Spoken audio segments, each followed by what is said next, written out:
रात के 3:30 बज रहे थे। पुरानी टाटा ट्रक का इंजन ऐसे हाँफ रहा था जैसे कोई मरता हुआ जानवर आखिरी सांसें ले रहा हो।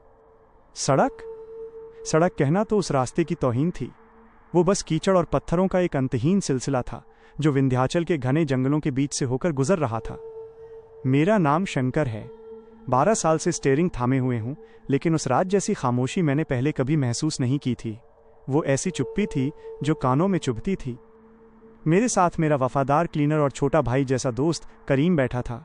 करीम खैनी मल रहा था, लेकिन उसकी उंगलियां कांप रही थीं।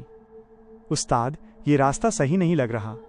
मैप पर तो ये कोई शॉर्टकट दिखा रहा था, पर यहाँ तो पेड़ों की टहनियाँ ट्रक के शीशे को ऐसे खुरच रही हैं जैसे कोई नाखून मार रहा हो। मैंने कुछ नहीं कहा।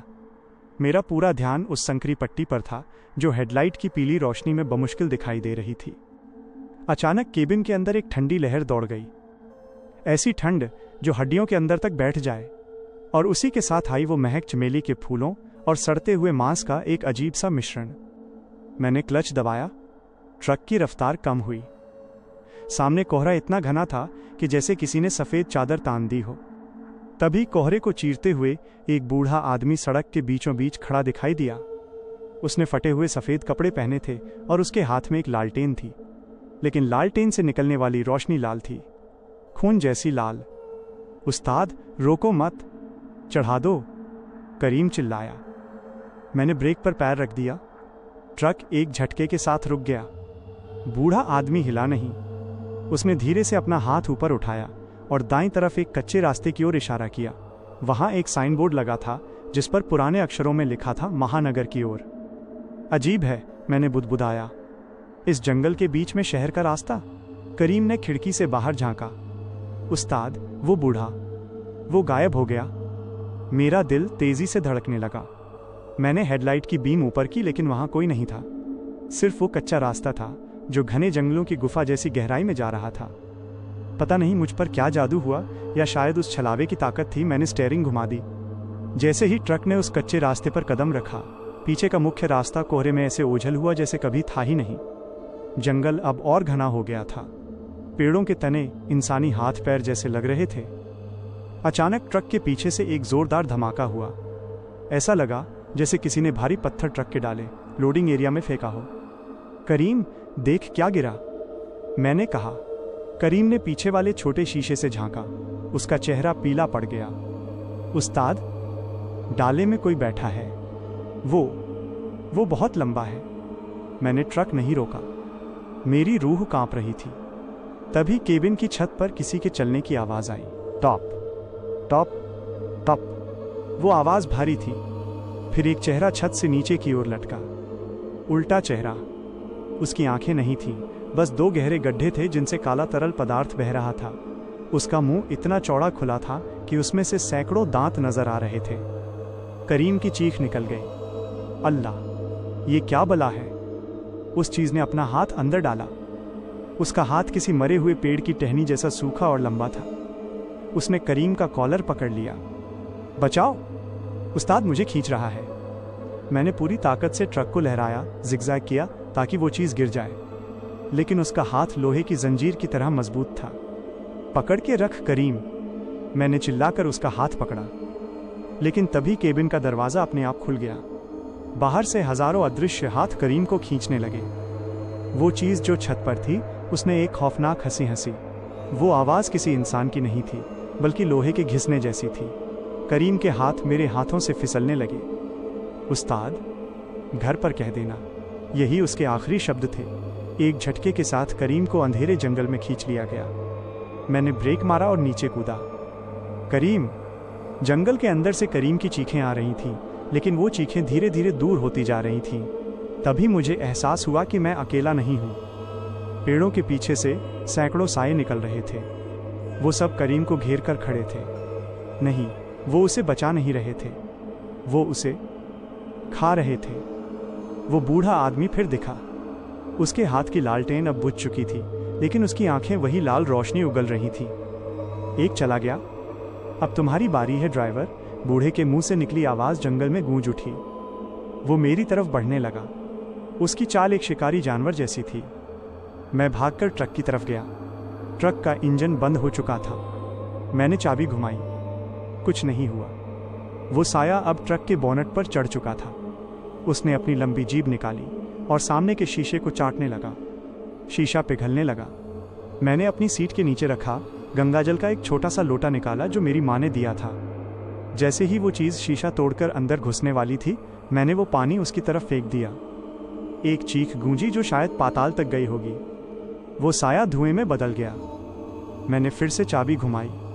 ट्रक का इंजन गरज उठा। मैंने पीछे मुड़कर नहीं देखा। मैं बस भागता रहा, झाड़ियों को रौंदता हुआ, जब तक कि मुझे सुबह की धुंधली रोशनी और पक्की सड़क नहीं दिख गई। जब मैं हाईवे पर पहुंचा तो मैंने ट्रक रोका। मेरा पूरा केबिन खून से लथपथ था। करीम का नाम पुकारा, पर जवाब में सिर्फ हवाओं की सरसराहट थी। मैं बच तो गया था, लेकिन करीम को वहीं छोड़ आया था। पुलिस ने जांच की, लेकिन उन्हें जंगल में करीम का कोई निशान नहीं मिला। सिर्फ उसकी एक फटी हुई टोपी मिली, जो एक ऐसे पेड़ पर लटकी थी जहां कोई इंसान नहीं पहुंच सकता था।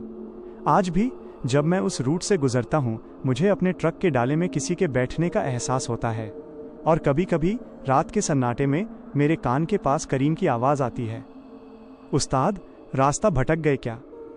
ये तो बस उस दहशत की शुरुआत थी, क्योंकि वो चीज़ अब मेरे ट्रक को पहचान गई है। पुलिस स्टेशन की उन ठंडी दीवारों और संदेही नज़रों से पीछा छुड़ाकर मैं अपने कमरे में लौट तो आया था, लेकिन सुकून को जैसे उस जंगल के साए लील गए थे। शहर की भीड़भाड़, गाड़ियों का शोर और बिजली की चकाचौंध भी उस सन्नाटे को कम नहीं कर पा रही थी जो मेरे दिमाग के अंदर बस गया था। हर बार जब मैं अपनी आंखें बंद करता, मुझे करीम का वो चेहरा याद आता, खौफ से फटा हुआ, और वो सूखे पेड़ जैसी उंगलियां जो उसे घसीट रही थीं। लोग कहते थे कि सदमे की वजह से मुझे मतिभ्रम, हेलुसिनेशन हो रहा है, पर वो ट्रक, उस ट्रक के केबिन से वो सड़ने वाली महक अब जाती ही नहीं थी। मैंने उसे 3 बार धुलवाया, फिनाइल छिड़का, यहाँ तक कि अगरबत्तियां भी जलाईं, पर जैसे ही रात के 12 बजते वो महक वापस आ जाती। चमेली और सड़ा हुआ मांस। 1 हफ्ता गुजर गया। मैं फिर से सड़क पर उतरने की हिम्मत नहीं जुटा पा रहा था, लेकिन पेट की आग और ट्रांसपोर्ट कंपनी का दबाव भारी पड़ने लगा। शंकर कब तक घर बैठा रहेगा? माल रुका पड़ा है। करीम चला गया, उसका दुख हमें भी है, पर काम तो करना होगा, मालिक ने फ़ोन पर डपटते हुए कहा। मजबूरी में मैंने फिर से चाबी उठाई।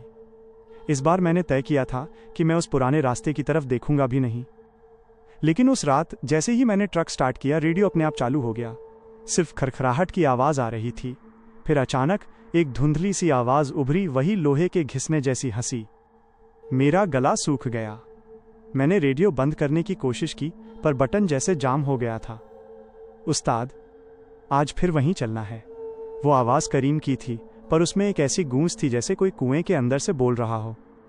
मैंने खिड़की के बाहर देखा। मैं अभी शहर के बीचों बीच था, पर सड़कों पर सन्नाटा ऐसा था जैसे कर्फ्यू लगा हो। लाइटें पीली पड़ गई थीं। मैंने गियर डाला और ट्रक को मेन हाईवे की तरफ मोड़ा। लेकिन जैसे जैसे मैं आगे बढ़ा, नज़ारा बदलने लगा। फ्लाईओवर गायब हो गए। बड़ी बड़ी इमारतें अब ऊंचे सूखे पेड़ों में तब्दील हो रही थीं। मैं अपनी पूरी कोशिश कर रहा था कि मैं मुख्य सड़क पर रहूं, पर हर मोड़ मुझे उसी घने जंगल की तरफ ले जा रहा था। नहीं, ये नहीं हो सकता।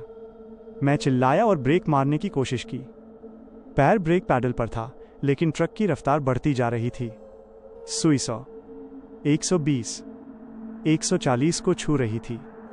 तभी बगल वाली सीट पर, जहां करीम बैठता था, धंसने का निशान बना, जैसे कोई अदृश्य चीज वहां आकर बैठ गई हो। केबिन का तापमान इतना गिर गया कि मेरी सांसें धुएं की तरह निकलने लगीं। उस्ताद, पीछे मत देखना। करीम की आवाज़ अब बिल्कुल मेरे कान के पास थी। मेरा हाथ कांपने लगा। मैंने अपनी नज़रों को सामने टिकाए रखा, लेकिन रियर व्यू मिरर, पीछे देखने वाला शीशा में मुझे कुछ दिखा। ट्रक के पिछले हिस्से डाले में करीम खड़ा था। उसका आधा चेहरा गायब था, जैसे किसी जानवर ने उसे नोच लिया हो। उसकी एक आंख लटक रही थी। वो मुझे देखकर मुस्कुरा रहा था। वो इंतज़ार कर रहा है उस्ताद। उसे अपनी पूरी टोली चाहिए। अचानक सामने वही लाल लालटेन चमकी। वही बूढ़ा आदमी। इस बार वो सड़क के किनारे नहीं, बल्कि सड़क के बीचों बीच खड़ा था।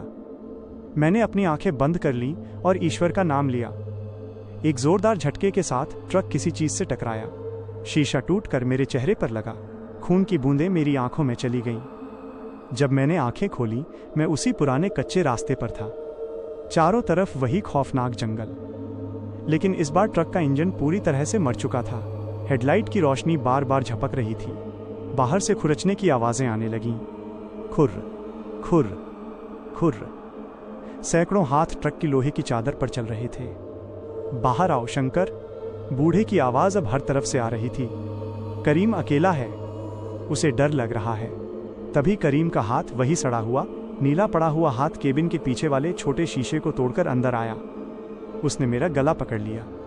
उसकी पकड़ इतनी मजबूत थी कि मेरी आंखों के सामने अंधेरा छाने लगा। उस्ताद, साथ चलो, यहां बहुत मजा आता है। करीम का सड़ा हुआ चेहरा अब केबिन के अंदर झांक रहा था। उसकी आंखों में वो मासूमियत नहीं थी, सिर्फ एक अंतहीन भूख थी। मैंने छटपटाते हुए अपनी जेब से वो पुराना ताबीज निकाला जो मैंने पिछले हादसे के बाद एक फकीर से लिया था। जैसे ही मैंने वो ताबीज करीम के हाथ पर छुआया, उसने एक दर्दनाक चीख मारी और पीछे हट गया। मैंने दरवाज़ा धक्का देकर खोला और नीचे गिरा। जंगल की ज़मीन ठंडी और चिपचिपी थी। मैं भागने लगा, पर पैर जैसे भारी पत्थरों से बंधे थे। तभी मुझे सामने एक पुरानी जर्जर इमारत दिखी। वो एक मंदिर जैसा लग रहा था जो अब खंडहर बन चुका था। मैं उसकी सीढ़ियों की तरफ बढ़ा, पर पीछे से उस बूढ़े ने मेरा पैर पकड़ लिया। उसकी पकड़ में आग जैसी जलन थी। उसने मुझे घसीटना शुरू किया। तुम भाग नहीं सकते, ये जंगल तुम्हें चुन चुका है।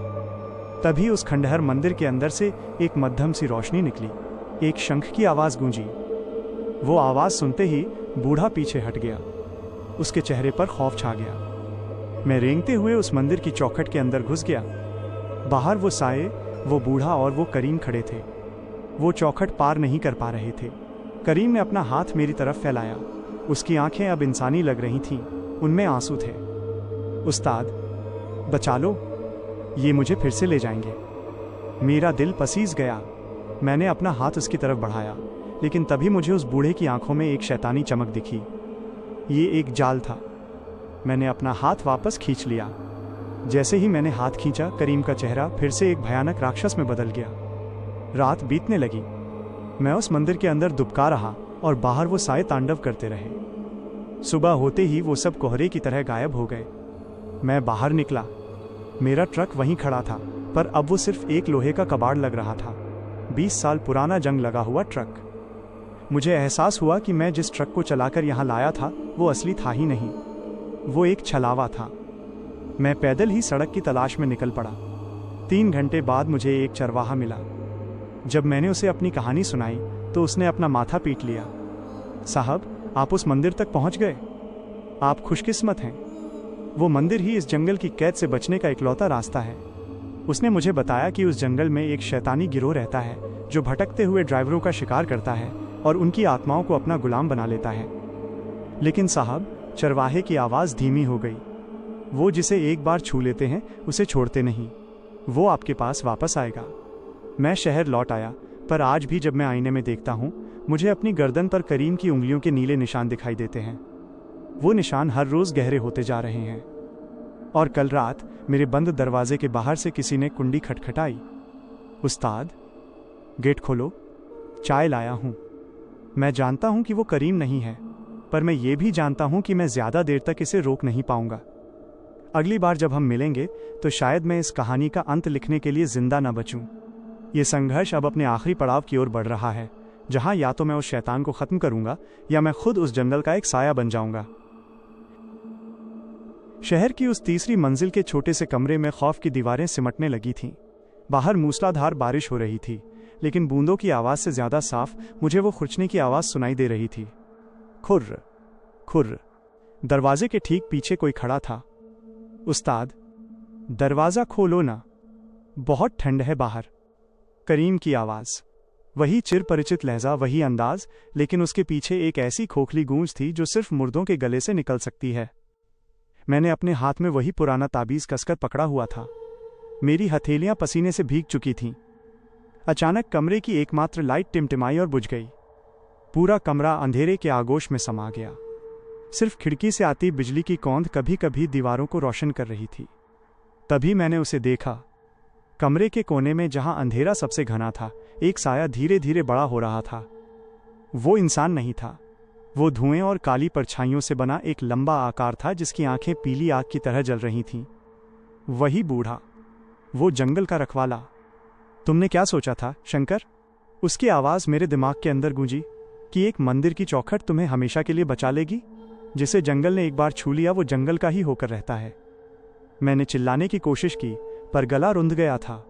तभी दरवाज़ा चरमराकर खुला। बाहर कोई नहीं था, लेकिन गीले जूतों के निशान अपने आप फर्श पर छपते हुए मेरी तरफ बढ़ने लगे। निशानों के साथ साथ वही सड़ने वाली महक कमरे में भर गई। Top top top. फर्श पर कीचड़ और खून की बूंदें गिर रही थीं।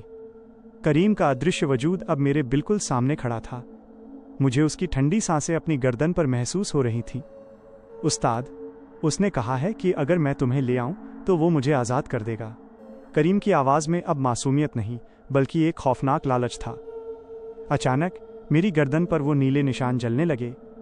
ऐसा लगा जैसे किसी ने तपता हुआ लोहा मेरी खाल पर रख दिया हो। मैं घुटनों के बल गिर पड़ा। बूढ़ा परछाई बनकर मेरे चारों तरफ घूमने लगा। देखो इसे, ये तुम्हारा वफादार क्लीनर है। अब ये सिर्फ एक जरिया है। हमें एक नया ड्राइवर चाहिए। हमारी रूहों का काफिला बहुत बड़ा है और उसे रास्ता दिखाने वाला कोई नहीं। तभी मुझे एहसास हुआ, ये सब उस एक्सीडेंट से शुरू नहीं हुआ था। ये सिलसिला सदियों पुराना था। वो जंगल भूखा था। उसे इंसानी जिस्म नहीं बल्कि वो इच्छा शक्ति चाहिए थी जो एक ड्राइवर में होती है, अनजान रास्तों पर चलने की हिम्मत। मैंने अपनी आंखें बंद की और अपनी माँ की यादों को समेटा। नहीं, मैं पूरी ताकत से चिल्लाया, मैं तुम्हारा गुलाम नहीं बनूंगा। मैंने वो ताबीज़ अपनी गर्दन के उस जलते हुए निशान पर रख दिया। एक भयानक चीख गूंजी। कमरा कांपने लगा। खिड़कियों के शीशे टूटकर बिखर गए। अंधेरे में मुझे करीम का असली चेहरा दिखा। वो सड़ चुका था। कीड़े उसकी खाल को कुतर रहे थे, पर उसकी आंखों में पल भर के लिए वही पुराना करीम लौट आया। भागो उस्ताद, भागो! उसने अपनी आखिरी ताकत समेटकर चिल्लाया। उसने उस बूढ़े शैतान की परछाई को पकड़ लिया। दोनों के बीच एक रूहानी जंग छिड़ गई। मैंने मौका देखा और कमरे से बाहर भागा। मैं सीढ़ियों से नीचे कूदा, सड़क पर आया और अपनी पुरानी खटारा जीप में बैठ गया। लेकिन जैसे ही मैंने शीशे में देखा, मेरे पीछे वाली सीट पर वही लाल लालटेन जल रही थी। सफ़र अभी ख़त्म नहीं हुआ है शंकर। मैंने जीप स्टार्ट की और उसे सीधा शहर की सबसे ऊंची पहाड़ी की तरफ दौड़ा दिया। रास्ते में मुझे हजारों साए सड़क पर खड़े दिखे। सबके हाथ में वही लालटेन थी। सबके सब वही ड्राइवर थे जो पिछले सालों में उस जंगल में गायब हुए थे। वो सब मुझे अपने काफिले में शामिल करना चाहते थे। जीप की रफ्तार बढ़ती गई। 100, 120, 160। सामने खाई थी। अगर मुझे मरना ही है तो मैं तुम्हारी गुलामी करते हुए नहीं मरूंगा। मैंने जीप को खाई की तरफ मोड़ दिया। हवा में उड़ते वक्त मुझे एक अजीब सा सुकून महसूस हुआ। जमीन से टकराने से ठीक पहले मुझे करीम का चेहरा दिखा। वो मुस्कुरा रहा था। वो आज़ाद हो गया था। अगले दिन अखबार में एक छोटी सी खबर छपी। एक ट्रक ड्राइवर की जीप खाई में गिरी, लाश का कोई पता नहीं। लोग कहते हैं कि उस खाई के पास आज भी रात को एक ट्रक की आवाज़ सुनाई देती है। एक ऐसा ट्रक जिसे कोई रोशनी नहीं चाहिए। लेकिन एक बात अलग है, अब उस ट्रक को कोई शैतान नहीं चलाता। उस रूट के ड्राइवर कहते हैं कि जब भी कोई ट्रक वाला उस खतरनाक मोड़ पर रास्ता भटकता है तो एक धुंधला सा साया उसे सही रास्ता दिखाता है। वो साया जिसके हाथ में कोई लालटेन नहीं होती, सिर्फ एक जलता हुआ ताबीज़ होता है। शंकर अब भी सड़कों पर है, पर अब वो शिकार नहीं बल्कि उस जंगल का शिकारी बन चुका है। वो उन रूहों को रोकता है जो मासूम ड्राइवरों को ललचाती हैं। करीम की रूह अब भी उसके साथ है, लेकिन अब वो डरता नहीं। दोनों का सफ़र अब अनंत काल तक जारी रहेगा। उस काली सड़क पर जहां खौफ का अंत होता है और एक नई किंवदंती लेजेंड की शुरुआत होती है। जंगल आज भी वही है, लालटेन आज भी जलती है, पर अब उस रास्ते पर एक रखवाला भी खड़ा है।